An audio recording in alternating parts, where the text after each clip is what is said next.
Discover the power of creativity and passion, bringing your visions to life, creating moments that resonate. Book your project today. Only at 117 Productions. Ô Britannie, ma jolie Bretagne, je te dédie cette petite chanson. T'es bien monté comme une chaîne de montagne, t'es bien roulé comme une galette au jambon. Et si je pourrais t'emmener en Espagne pour une petite vacation, au bord de mer dans un océan de champagne, j'essaierai de noyer le poisson. Au Britannie, ma jolie campagne, parfois le soleil est un peu grognon. J'ai pas trouvé plus charmant que la Bretagne, pourtant j'en ai exploré des régions. Et si je pourrais être celui qui t'accompagne, que tu sois à Morlaix ou à Lannion, et si un jour je me casse en Champagne, tu seras jalouse et t'auras bien raison.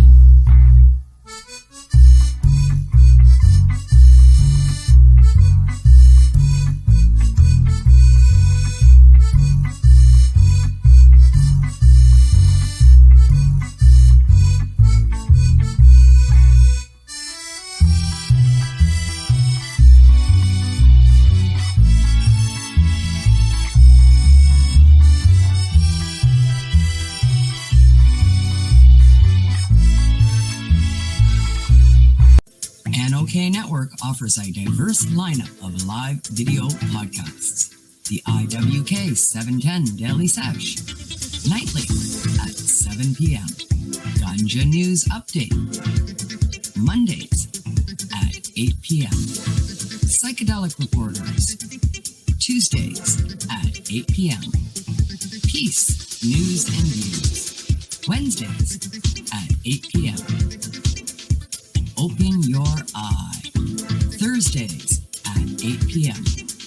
What's up, Northern Ontario? Spotlight on Entertainment, Movie Nights, and live on location coverage, monthly on NOK. Miss a podcast? Catch the replay anytime on Rumble, Facebook, Twitter, or LinkedIn. You can also find us on our webpage at www.noknetwork.com. A world where cannabis is more than just a plant, there's a podcast that's changing the game. Welcome to the Daily CHRONIClez.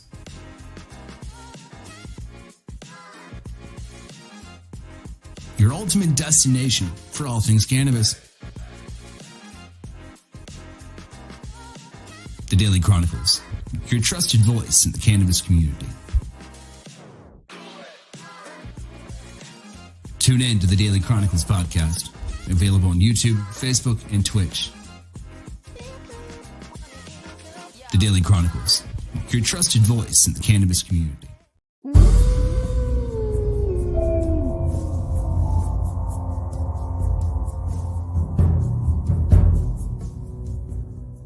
Strange Matter Coffee is more than just a place to get your caffeine fix. It's a labor of love, a temple of craftsmanship, and a testament to the spirit of Lansing. Strange Matter Coffee, where the love for coffee and community collide.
What's up, my tokers, jokers, and smokers? Welcome back to another edition of the Daily CHRONIClez, y'all. Today, I'm joined by Mississippi cannabis patient advocate, Miss Haley Tucker Higgins. Haley, welcome to the show. Thank you. Thank you for having me. It's an honor and a pleasure, sir. Hey, the pleasure is all ours. The pleasure is all ours. You know, listen, with different states coming, legal over, the next few years, we hope, right? In addition to the states already being legal, it's important that we reach out to each state and find out who's advocating, for cannabis usage and basically anything that comes from the ground. You know what I mean? So absolutely. Let's go there first, right? Jeez. Hey, right there, right to it, straight to it, But it's important to talk about these things, because I agree. As the United States of America, we should probably be united in most of our fronts, and most of those fronts being, hey, listen, smoking weed's probably okay, doing shrooms probably okay. Half the things on the controlled substance list federally are the side effect is just happiness. So really, what are they trying to control, And the side effects outweigh the happiness. So this is the thing. So I've been on SSRIs since I was 14. Mm-hmm. So my mom came home with cancer. My mom also came home with OxyContin. This was like 99. I don't look how old I am, but this is like 99, 2000. I'm 30. I don't know what's that. But OxyContin was in our freaking cabinet next to like Tylenol and Band-Aids and Neosporin, so it was just like this loaded weapon. And guess what? Mom came home with cancer, and I also had some teen angst and emo phase. So you combine that with some curiosity, baby, and you've got a recipe for disaster, and that's exactly what happened. So, in a pill bottle. Compare that to kids just being kids and diagnosing them with ADD and then just shoving them full of Adderall. It's. I know more people who in high school, just growing up, I know more people that abused Adderall versus people who took it the correct way. I don't care what. I have ADHD and I hate it. I hate it. I hate taking it. I hate the way it makes me feel. So it's so like foreign when I hear that. I'm like, why? Why? It's gross. It's not a good, it's an impure feeling. It really is. It does not feel like you. It feels like you are, and then when you crash, like you literally just feel like you could lay down and melt into like the floor wherever you are. It doesn't matter.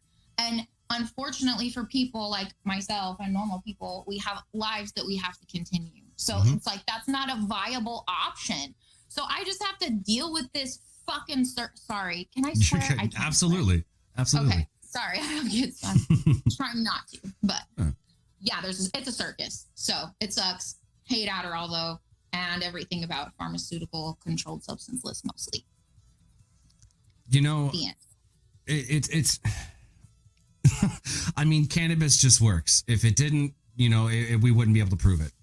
Man, and I've tried over and over and over and over and over to prove that pharmaceuticals could work, and I did not make any progress until about a year ago, maybe a little bit longer, when I started using psilocybin and when I included that into my regimen.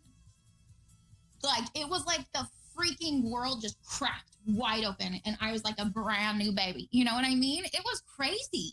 It was crazy. I had hope for the first time. I had confidence for the first time. I knew what I was talking about because I've been studying. I'm a nerd a little bit, okay? And as a mom, sometimes you have some downtime when you're nursing or whatever to read. So I would read about plant medicine and how it affected your brain because I don't want my fucking kids to end up an addict by senior prom. You know what I mean? Like, I will do anything in my power to prevent that from happening. So, and from anybody else from dying because I've lost stacks of bodies by now. I don't even want to think about it because it just rips me inside apart. And like, I've died once. I overdosed from OxyContin, Xanax, alcohol, no cannabis, and no psilocybin. But those three absolutely killed me for 3 minutes. So, and I'm so lucky. That's why I feel like I cannot waste this. Like, because the bodies continue to stack, Mm-hmm. continue, and I got to come back. So while I'm here, I don't give a shit about all the, I don't know, you know, I don't need all the nice, like, expensive shit. I just want to make sure that I do everything in my power to do something good. Because I just want that. I just want to help, man. And it sounds so corny and lame, but it's true. Like, that's just honest to God truth. Yeah, I mean, advocacy is a part of anything. You know, I think that we need more advocates for things. You know, if we don't advocate, if you don't, you know, come together and speak about something, it's just not gonna. That's democracy. You know, that's literally the simplest form of democracy if you believe in it. If you believe in it, but. I want to talk about, I don't know what I believe in, you know. Well, obviously weed and shrooms, right? You know, so you believe in those. You know, capital of that, absolutely, yes, sir. But you know, I want to talk about your advocacy a little bit. You know, I'd love to. Could you elaborate a little bit on said advocacy work and securing the rights for service people? You were saying, and like how you plan to do so. Like, how do you plan to advocate that? So right now, and this just has kind of unfolded, I am interviewing and writing is a passion of mine. It's actually a gift. I'll go as far as to say that. I am a good writer. I'm good at descriptions. I'm good at making I have a distinct voice when I write, and that's important, right? You know, a voice you can hear in your head. One would hope, right? Right. Right. So I feel like I do okay at that, especially in like short stories. So anyways, I'm collecting stories of veterans who have had horrible experiences with either pharmaceuticals or lack of pharmaceuticals or lack of fucking healthcare in general for mental health issues or recognition of PTSD. Any of those, you know, myriad of things have failed them, and they have turned to plant medicine. And I have found a freaking jackpot because I talked to so we can go into that later, but that's what I'm doing now. And I'm going to, so I also volunteer at, so like, for instance, I went to a Veteran of Foreign Wars affair thing and sat at a table. They were doing like all different kinds of things, but I just sat at like a reception table and talked to them and told them how to do it and if they need it. And I gave out my personal number to a lot of them. And a few of them have already called me, and I've already guided them through it. So it's like, and I've done a couple other, you know, big things like that where I've guided veterans through the process. And because it's daunting, man. It's freaking daunting to go through the website portal. First of all, you have to set up a portal. You have to upload pictures. You think some 78-year-old veteran with arthritis can go through a portal and upload docs and take a picture? No, he cannot. So who's going to help him if he doesn't have a grandchild or a patient they would say neighbor, the answer to that, the answer to anything that they would say would always be the VA. All right. But and the truth. They don't. Correct. That's what I was going to say. It's Fight Club. They won't even talk about it. First rule in cannabis in the VA is you don't talk about it. It's not acknowledged. Well, except for this bullshit pilot program, but that's another whole other thing. You know, I think that's okay. First and foremost, that's fantastic. These people, I like seeing that. These people laid their lives on the line, you know, and went through hell damn near, and they're at their wits fucking end. And, you know, the one thing that could be their saving grace, look at how, like you said, daunting it is. Okay. So, you know, they were promised free school. They were promised free healthcare and all of this the rest of their life. They just had to serve the country. They did their part. Immensely. Why is this even a question? You know, I am very grateful and proud to be, you know, friends with not just the nation, not just our nation. It's not just a problem in our nation. Okay. Oh no, I can't speak about it, but it's a problem. 100%. It's combat. It's combat. It's just combat. It's just being in that environment. It is a stressful fucking thing. It's traumatic to the fucking T. So, you know, and then we bring them home and then they pick and choose what they can and cannot do. Correct. And that destroyed my marriage, for one, because my husband is a combat veteran himself, diagnosed PTSD. He is also a federal employee now because he's a civilian, and they headhunt the fuck out of the military because that is an easy transition to go usually from like, you know, that kind of work. Civilian life. Big Correct. artillery. And now you're working in a big factory making that artillery, basically. Right. So pretty makes sense to me. So they headhunt the fuck out of them. But as a federal employee, you are completely limited still as a civilian on what you can and cannot take into your body. So that's how all this kind of started. Well, it's kind of, there was a whole lot of things that kind of blew this all up. But well, let's jump in right there. Let's jump in right there, actually. So how do you approach educating others about alternative approaches to pharmaceuticals and the potential of these said plant-based remedies? Like I'm not scared anymore. I just talk. Okay, I'll tell you a quick story. Well, it's kind of cool. So did this veteran of foreign wars thing, right? I'm sitting in the parking lot and I'm smoking, right? Just a cone. Little Blazy Susan, hit me up for your freaking spokesmodel. Love them. Purple ones. Fantastic. So that they didn't pay me for that. I just want them, you know, I just really like them. But anyway, I can confirm that Blazy Susan papers are really good. I do. I like, you know what, they're honestly though, the best. They really are. They are, however, and we may argue here, and that's fine. It's not even a big deal. Okay, that's fine. That's fine. Yo, no, they kind of started to suck lately, though. So I will. Well, no. So you like the purple ones? Baby. I like the pink. I really liked the pink. Oh, like yeah, I was like, this is dope as shit. Like I was like, I want more of these. These are, you know, hell yeah, because I just think it's hilarious. You know, when people would walk by and see a big burly dude smoking a pink fucking joint. You are a beautiful bitch, baby. Exactly. So it's just like, you know, listen, I want people, that's just funny. You know what I'm saying? Yeah. I've had people walk up and be like, hey, is that joint pink? Yes, it is. Would you like some? Sir. You know, and that's just it. Like, it's an icebreaker, you know, it is. You know, I think it's pretty cool. I think if I could have a Cruella de Vil stick, I've looked, by the way, and I haven't found like a real solid one, but I would do it. But the cones don't, like the tip of the cones don't fit very well because the cigarette is like the filter's bigger. So I've been looking for like, and I found some, but they're like king size. And I got kids. I don't have time for a king size, you know? I got to hit that and run. So do you dab at all? Just real quick. I mean, you know, I was. No, not anymore. I'm just such a purist little bitch. Okay, I don't know. Fair enough. Like lab extraction and stuff. I just feel like as close to the source. Well, my hair.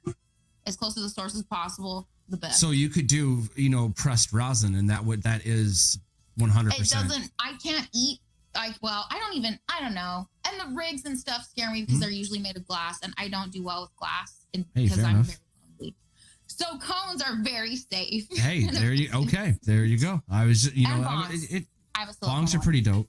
You know, I knock on wood. You know, I'm very careful around my glass. I make sure that, you know, I probably don't clean it as much as I should, but I think everyone's guilty of that. You know, so it never did, and it's a pain in the ass. And if you got kids and you got bottles to clean, you're sure as shit not about to clean that. You know what I mean? Like you got to prioritize.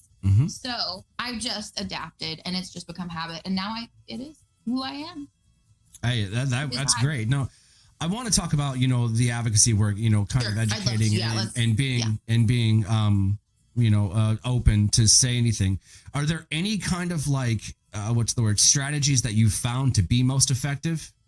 So yeah, I was gonna go back to that when I was chilling in the parking lot. So I was chilling in the parking lot smoking, and there's a biker gang across the street in the like gravel parking lot next to this like strip mall.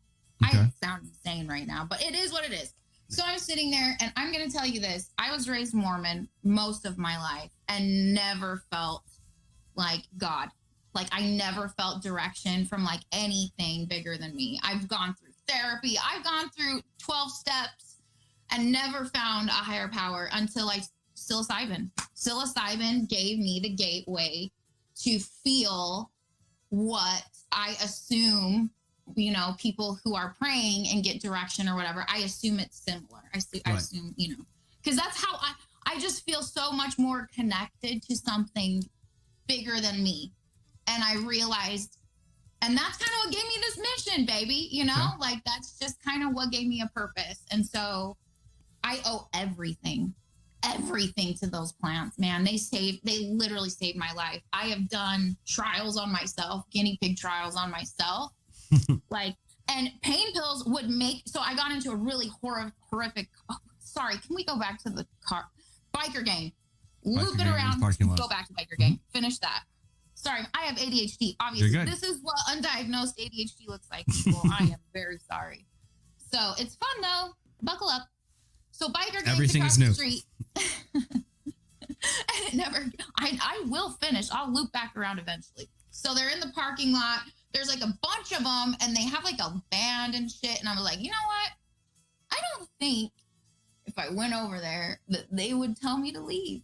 And I'm just going to take some of these flyers. I had like some trifolds that just had like basic instructions and a pen and like slapped a shit ton of sunscreen on and ghosted my little translucent ass over there. And just saddled on up some bikers, and they were having a shrimp boil with a band. And I just, I guess I'm just weird enough or look out of place enough that people are like, who that, And then I start talking and they're like, y'all ain't from around here, and that's the first question. And then the second question is, well, why you're here, and then I have to explain it. So I came in 2020 from Utah. My husband is a federal employee. We came for his job, better, easier living, cheaper living, well, whatever. Mormon, not Mormon anymore. Utah kind of sucks. So, so now I'm here and I stay because my kids are here. So I love it. Biker gang, cool though. Yep. Good experience. A lot of people signed up. They called me, gave the flyers out like this, talked to them a bunch, chilled, smoked, bonded. A lot of them called me. So yeah, I'd like to take this time to point out that anybody that sees, Sons of Anarchy, that's not an accurate representation of MC life. I just want to point that out. They're normal. That's a dramatization. Normal jobs, man. It's just what it is. 100%. So that, although entertaining, it's a pretty bad representation. Now, that being said, they wouldn't probably kick me out like a church group would if I walked up in there. I thought they would probably be more accepting, honestly. And I feel more comfortable immersed in that community than I do in a very tight-knit religious community. I grew up in a very religious community. Okay, there's actually, I think about 10 minutes from the studio here, I think that there was an actual biker church. I do believe. No way. I believe. I think it's a Christian denomination. I think, from what I heard. But really, you just have to believe in. I think it is God. I think it is Christianity, and obviously ride a bike. That's pretty much the prereqs. I know that it. Well, I think that they'll, but at the same time, put on one though. Hey, that's probably the excuse they'll give you. Yeah, no, they'll probably agree. I'm down. So lady me up, pal. I think it was really cool. I know I had some friends interested in it. I'm not sure if they joined. Hey, listen, if that works for them, if that's helping them, fucking get up and meet another day, I'm with it, man. As long as it is, as long as it's not gonna freaking kill you or anyone else, man. I'm just tired of people dying and suffering. Let me ask you this. Do you think that churches should pay taxes? Yes. They are a corporation. The Mormon Church is a business just as much as any other. They own most of Utah businesses in Salt Lake City. So they're taking in all that revenue as well. And tax-free. You pay tithe as a member. 10% of your money goes to that church. Think of how many kids those Mormons encourage people. My family's going to hate me. It's true. Sorry, guys. It's a business. 100%. It's nothing that we didn't already know. I grew up. It is what it is. With a very sardonic view. And I grew up poor in kitchens. My grandmother, I shit you not, was a sharecropper in Tennessee. No I say that way. with fucking pride. I swear to you. My grandmother. Bitch, man. She was too. She was all granny. In the best. Absolutely. No, she'd be like, all right, well, she'd probably tell you not to swear, but that's just granny, and that Sorry, didn't. Granny. It's all right. It's all right. She'd say, but that woman would smoke a pack in an hour. I shit you not. Hell Just yeah. one after another. I don't know if she smoked weed, but I'll never get to know. But I understand the passion behind it. I understand the drive and the dedication, but really, let me let's reel it all back. What inspired you to do this? You know, I understand the connection with the military and the things like that, but that's not necessarily an inspiration, or is that what you would consider? There's several things that kind of all play into it. So a little over a year ago, my uncle was a Vietnam veteran. He was a very decorated Vietnam veteran. He had 3 bronze medals, like a ton. Like, I was reading all these accolades. Like, I have like proof of them. And I wrote an article about him. But anyway, he was on end of life care because Agent Orange had destroyed his lung capacity so much that he couldn't sustain laying down without like his lungs filling with fluid. And essentially he would like aspirate and die. So, you know, he was obviously at the end of his life. And instead of living that out, he chose to take his own life. And nobody knew that he was that way ever. He was very religious. And in the Mormon church, like, that's very against the whole like afterlife and recreation and all of that, you know, rapture and all that stuff. So it's like, it was like someone shot ice in my veins. Like, I froze. I couldn't comprehend like that. He hadn't fired a gun since he had come home from Vietnam. That was the first and only time. First and only. So, and the way it was just so violent and sudden, and there's nothing we could have.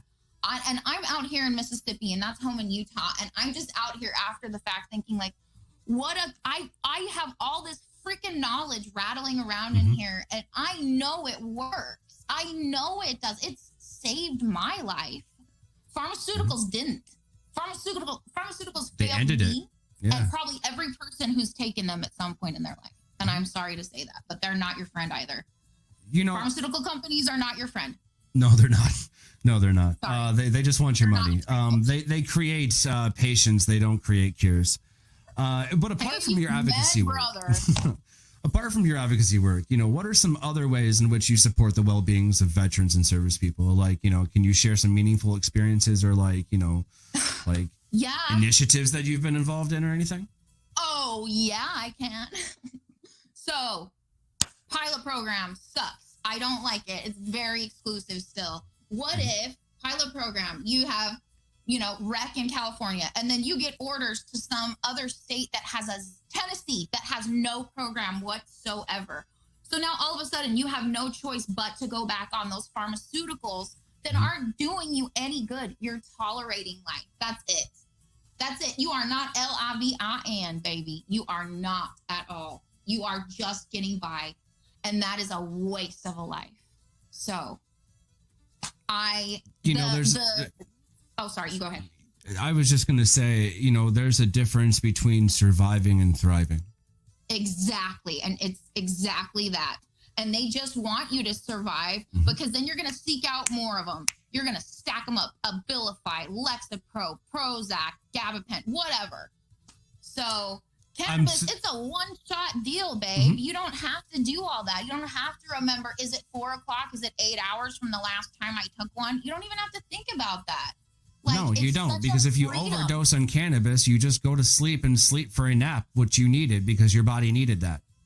I don't even digest edibles because I have an extra enzyme. So I am very limited in what I can even do. I cannot smoke enough to kill myself. I've tried several times and it never freaking happens. I just eat like anything like fruit. I don't know why I was like fruit. And I think honestly to God that, I don't know, it's like the nature thing. Like you crave more things from the earth. When you're taking those things, you eat healthier. It sounds insane, but it's true. It is. It just like, you know, it is. How is like, so we've talked about the advocacy. We've talked about, you know, the stuff that you do apart from your advocacy work and kind of reaching out and trying to educate the community. So, you know, all in all, you're working on eradicating a stigma that should have never existed in the first place. Okay? Exactly. And that mental health is okay to talk about. Especially, everyone's welcome at that table too. Let's point that out. You know, there's not a person that shouldn't be talking about their mental health, you know, but a part of the mental health, all things considered, all things cannabis and all of that, how has being a part of that community impacted your life and work? Has it changed your life? Because it seems like it has. Yes. Yeah. I am now kind of weird. I'm like, I feel like I've explained it this way. Like, I don't know. I've used different words. I can't remember. I'm not consistent. Sorry. Flamingo in a chicken coop is how I look at it. Like, and so I'm different enough that people look at me. And so if they're going to do that, I'm going to make them listen to something worthwhile. Mm-hmm. So I try to be consistent in everything. This is just who I am now. And there's a lot of people who don't like it. And so, for example, like I kind of got invited, then disinvited, and went anyway to Jackson, which is about 4 hours from me. That's the state capital, in case you didn't know. So they were doing a fundraiser for Senator Blackwell, who had done some fundraising and pushed the medical bill through. So I knew there was going to be some key players there, right? Wanted to sit there at that table, maybe just have a couple conversations. I couldn't even get in. You know what I mean? Like, so that was very eye-opening for me, because I was like, okay, well, those guys aren't the ones that are my friends. You know who are my friends? The people like Ray at Kush Vibes, who got forced out of Louisiana and now is trying to make it. He's a person of color and he's doing a fucking great job. So if you're in Jackson, go see Ray. Ray doesn't even know I'm doing this. He's just a solid ass dude. And like, that's who I want to be with. Those are the people that have the best interests, in my opinion, because the ones with money, they just want to capitalize upon. They're doing the same thing the pharmaceutical companies are. To me. Like, I just thought I was weird enough they'd listen, but they didn't. They just don't. So I got to do it some other way. The pocketbooks is usually a good place to start. But yeah, like I was saying, and it's funny because you helped me with this, right? You helped me with this epiphany. Maybe it just came together for me, but if you look at the pharmaceutical companies, they only really care about your pocketbooks. If you look at the corporate cannabis, they only really care about your pocketbooks. So, I mean, how are we going to... It is, and so it's like... It should have never been this way. But now how do we unravel this tangled web we webbed? Made. Created. Yeah. But, how do you do it, and how do you rush it along quick enough, to try and save those who are suffering type of vibes, and I think that in order to do that, no, you can't. You can't make it happen immediately. However, they're suffering now. Correct. They're in pain now. It keeps me up at night thinking about it. Like, all of this unnecessary suffering and death and lies about how many veterans do die a day. Because it's not 21. It's not 24. It's not 40. It may be upwards of 70. Because they don't even know. And how do you know? How do you know that guy didn't stage it to make it look like an accident, or they ruled it accidental? They don't include opiates in the factors. Mm-mm. So it's not 20 something. It's not 40 something. It's 70 or and above, basically, or more. Yeah. Who knows? A day. Ugh. Sorry. And those people were fighting the wars by rich, men. That's the truth. And once you realize that shit, yeah, they said, take their this, lives, take yeah, me, everything, my soul, my mind, my body, take it, my future, take it, and do with it what you will. I trust you implicitly. And now look how they're getting, it's just, and it's everywhere. My children's father is included in that. My uncle is included that. And so are every veteran I've talked to so far. Mm-hmm. I was up so late last night hearing a guy's story, and I'm just in my car weeping, eating a burrito, texting this guy about his story, because it's insane. And they're all insane. And they're all so unnecessary, and there's just so much negligence and mishandling, and then covering up and like, we'll give you a parade. Yeah, you think a parade is gonna give you a future after you've had a traumatic brain injury? Come on. I would rather a pay raise than a pizza party. Like, what about my future? What about in 10 years? What's that parade going to do for me in 10 years when my brain capacity is less than it should be and I can't remember things? or I have seizures because of it, or any of these things, memory lapses. It doesn't matter. They should be the number one. Why is it even a question that they don't have this option? I just don't even understand that it's not. Like, how are they like sitting around like, yeah, no, we should still keep that from them. We know it's effective. Sure. So here's what we'll do. We'll make these little tiny groups. We'll put these little tiny study groups in states and inaccessible to everybody. There are few that are chosen and handpicked. The rest of you can fucking wait or die. You choose, it's whatever. That's just like, these are the things that I just want people to understand, that there is an urgency. Like, it is an urgent fucking matter. Pharmaceuticals aren't working, babe. We've survived the OxyContin crisis. Now we got carfentanil that's necrosis. Eating gangrene, because your body stops working. You're dead, essentially. Your body discontinues functioning. So, like, and now with mushrooms and cannabis, I'm living more than I ever fucking have. Ever have. So how can we not give them a life back after they volunteered it in the first place? Yeah, I mean, it's your tenacity is only, overshadowed by the fact that you are indeed a mother, and you're very determined, you're very passionate, and you have outstanding reasons to be, but I want to shift the gears a little bit from advocacy to being a mother and sure. to explaining to the kids, hey, mom's got to go smoke a left-handed cigarette real quick. You know what I mean? Is this something that you talk to your kids about openly, or is this something that you don't really? Okay. No. How do you do it? I would take them to a cultivation site. I would show them farm to flame if I could. I would show them the entire process. I want them to understand this came from the earth. This is medicine. This is what it's used for. This is what it's intended for. Yes, it is dangerous. Your brains are very precocious when they're developing, and they don't stop until 25-ish. So, I have learned, babies, my canna babies, you don't need to push it too hard, too fast. You've got time. Like, after the kids go to bed, I can go chill. And like, sometimes I'll just be like, listen, I need 10 minutes. And they know I've got a deck off my bedrooms right here. And so, my kids are old enough now, thank God. So I didn't smoke when my kids were real young because I was breastfeeding, and it just I didn't feel good about it.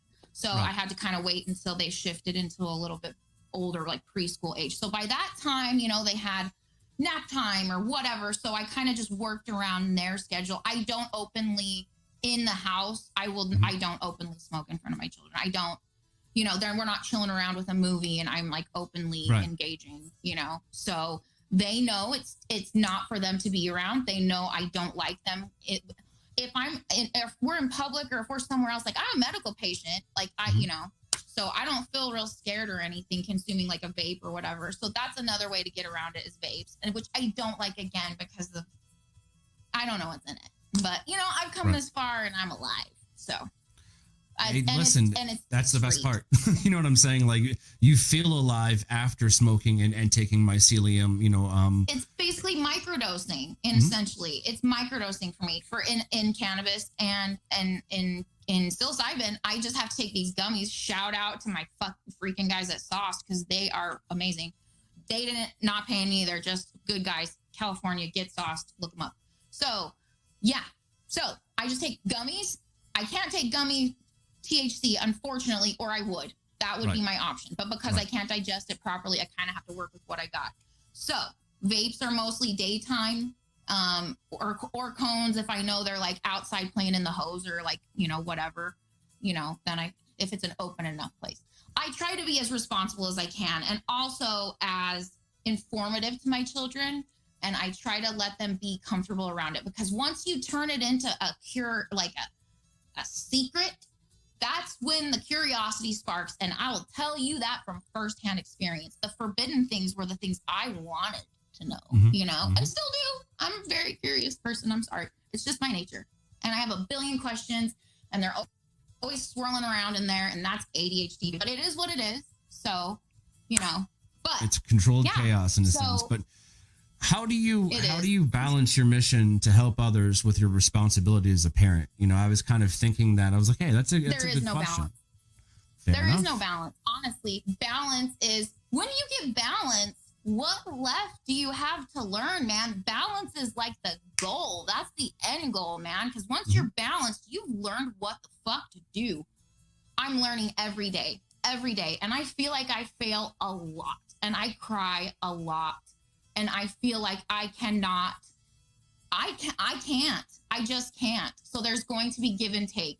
So I try to be honest with my children. I try and explain to them as much as possible that there are people who are dying, and sometimes mommy has to go help them. My kids I'm pretty open with my kids, and I try to be honest with my kids and explain it to them, and and obviously in like age appropriate terms. I'm not like talking, terpene profiles with my 6-year-old, but like, it's just, I don't want them to think it's weird. And I don't want them to think it's a secret, because secrets are never good. I'm sorry, guys. They just never are. No. So. But so do you have any advice for ever. Yeah, fair enough. But do you have any advice for like other parents who are trying to be, passionate about making a positive impact in the world? Be patient. People are not going to listen to you. People are not going to want to be your friend. People are not going to care. But you know what? If you go into it looking for what other people are going to give you, you're in for the wrong reason. I have to do this because I will die otherwise. I will literally shrivel up and die. I withered for years, and I'm not going to wither anymore. And so this is like my sustenance. This is how I thrive. This is how I sustain what I have, and I want to keep it, And so I feel like I kind of have like a debt to do, kind of a thing. You're trying to give back what you kind of took away from it. I feel you. It's a motherly thing. You know what I'm saying? Like, and mothers. So in my book I'm working on, I have a line, I carry the hands of my mother and the sins of my father. And in that, a lot of very heavy words, but it's the truth, and I'm a lot more like my mom than I am my father. When I was growing up, I wanted to be like my dad because that was the role model, and then we learned things about him as a person, not as, a man, you know what I'm saying? Then you learn all of that, and you go to turn and be like, hey, I learned this, and no one gives a shit. So yeah, it's kind of the same vibe, if you go into being an advocate or being, smoking because other people think it's cool, do it for you, do it for you, to be a positive impact, to give back what you've kind of taken away. That's just, that's how it is, man. Fulfill yourself with that, because that is the most fulfilling thing. It really is. Aside from motherhood is unmatched. I mean, it is. It is. Well, for most people, I don't know. It is for me. So, I love being a mom. I love my babies. I love my children. By the way, can I brag real quick? Absolutely. Both my kids, all A's, all year round. Both my kids. My daughter got the best in science. She won the science fair for her grade in the state. She won best reading score, best science, best language arts, and she also had something else. Oh, like best behavior. And my son, he had best reading score, all A's all year, best just best behavior. It's just like, they're good kids. Guess what? I am just as efficient, and probably more so than a mom who drinks. I'm sorry. Yeah. Alcohol destroys families, and it destroys lives. And it's a lie that cannabis was the gateway drug because it's alcohol. Because most of the time, they come kind of the same time for a lot of people. They did for me, because the access is kind of the same in most cases. I mean, it's different, but like, that's just my opinion, is that they're both kind of like that first step. And so cannabis was demonized and alcohol was celebrated. Why do you think, guys?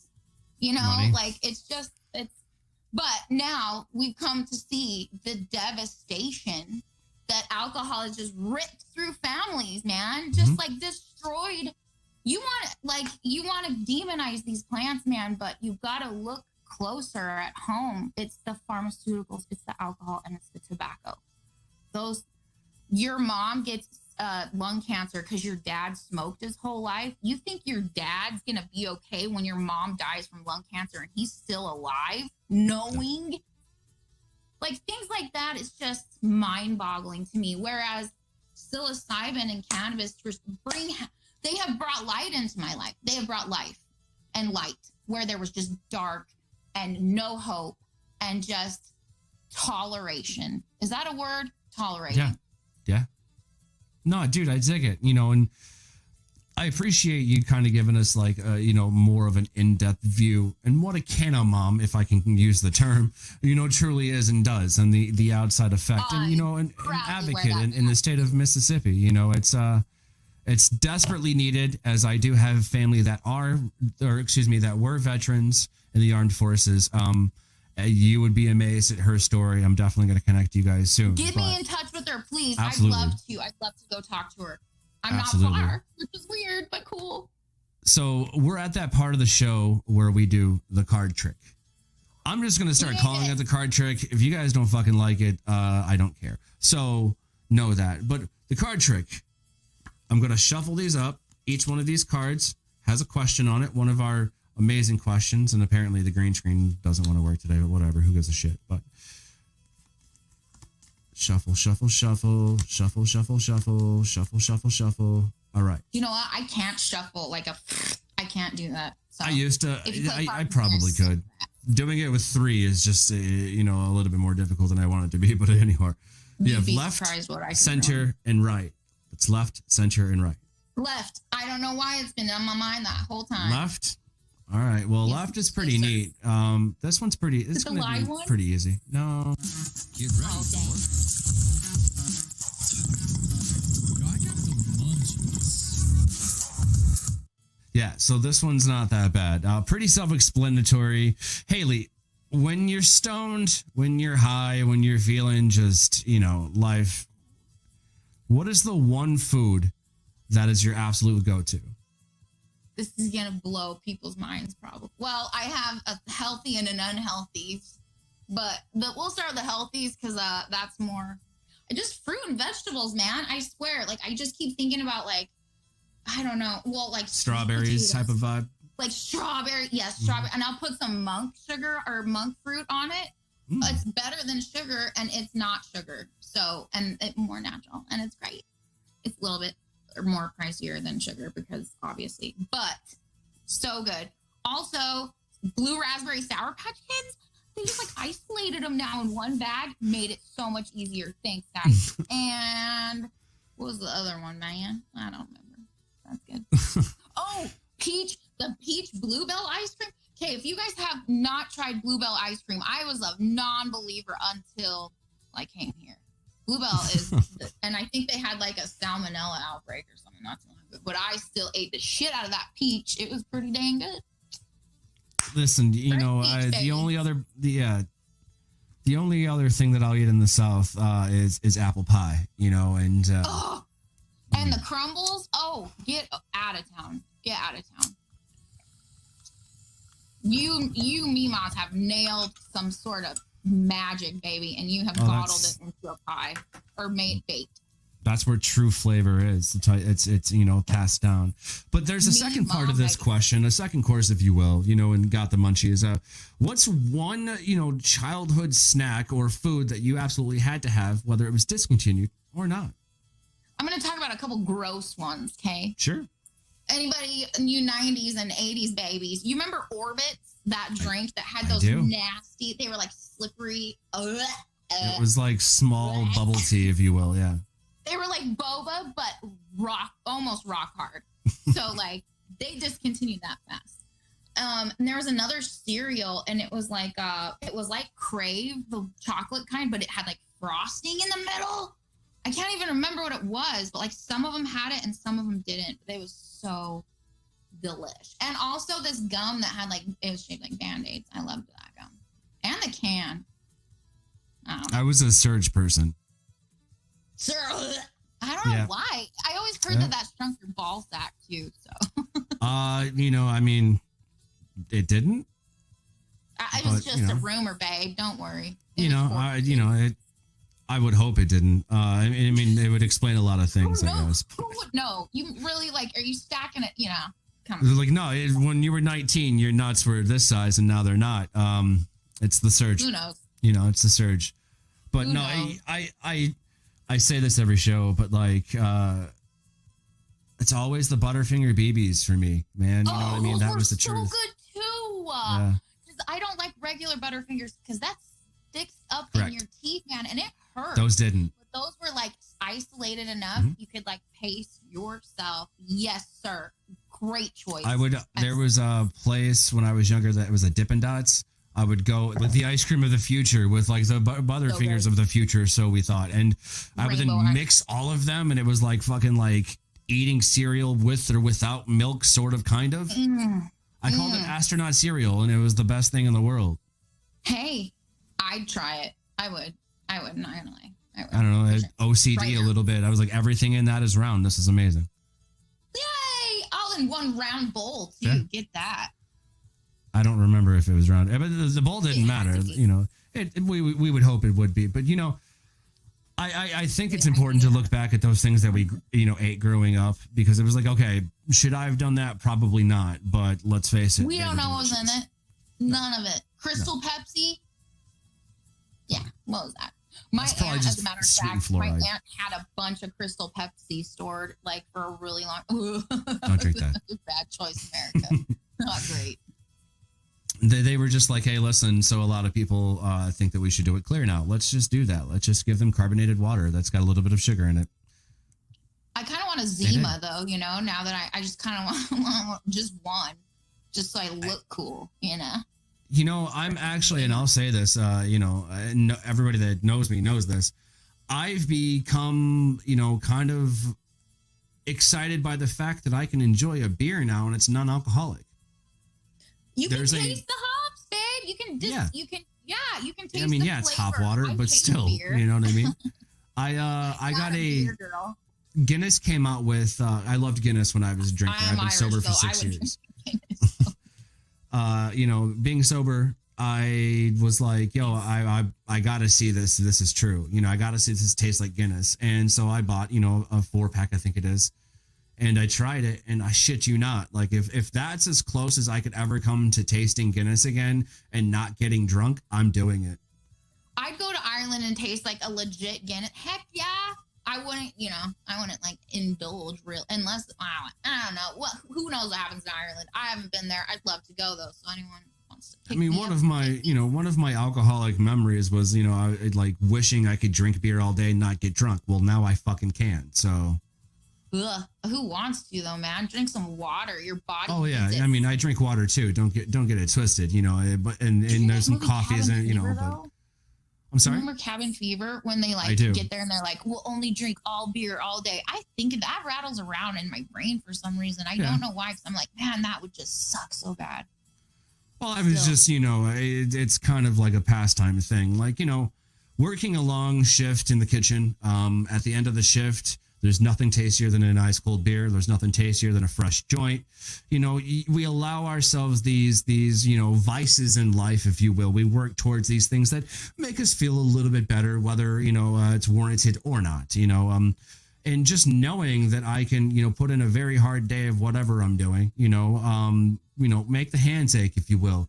Just having a nice cold beer and not being drunk from that while smoking a joint and being high from that, that's great. And it's all about just like balance. It is. It's about cutting yourself off and being an adult and saying, like for me, I got in a horrific accident in 2021, a car accident. And so I was prescribed, what do you think? Opiates. Right. So I was like, I'm not doing this dance with the devil again, man. I got kids. I can't, because I know it treats my ADHD, because ADHD is baseline lower dopamine, guys. So you slip a little opiate in there and I'm a productive human being, AF. So, it's unfortunate, but the side effects and the destruction are not worth it at this point in my life.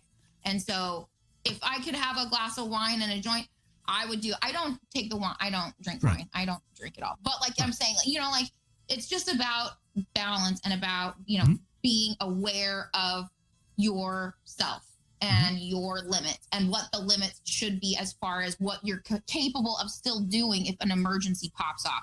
One of your kids comes down choking and you're freaking 3 sheets to the wind. What are you going to do, man? I'm high AF. I can still, man, I'll snap into mom mode. You bet. You can shake that off. Yeah, 100%. If anything, did you know they had found there is no sign of THC and motor function impairment? None. There's no cognitive decline CBD, at all. babe, and it's legal all day long. So. And with mycelium, when you take mushrooms, specifically psilocybin, it's a neural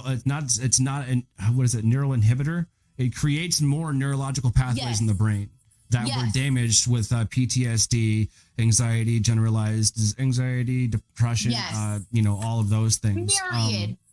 Born that I mean, way. it's kind of the proof is fucking right there, but it's good to know exactly, and it's good to know that we have people like this in these new states, coming up. Mississippi, Tennessee's just changed some regulations on their hemp. It's only a matter of time until the federal, milking that money cow, babe. Sure. That's what they're going to do. But we have to let them do that, if we will, to get it access for everyone. Then that's when the real job starts. I'm sorry? Did you hear about that? That, like, we have all this bumper crop, right? As excess.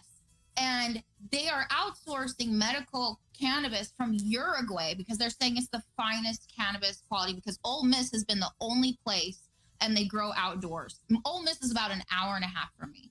Okay. And so instead of modifying where they grow it in the U.S. or utilizing people who have been doing this for forever and could give you the finest cannabis, they go to Uruguay.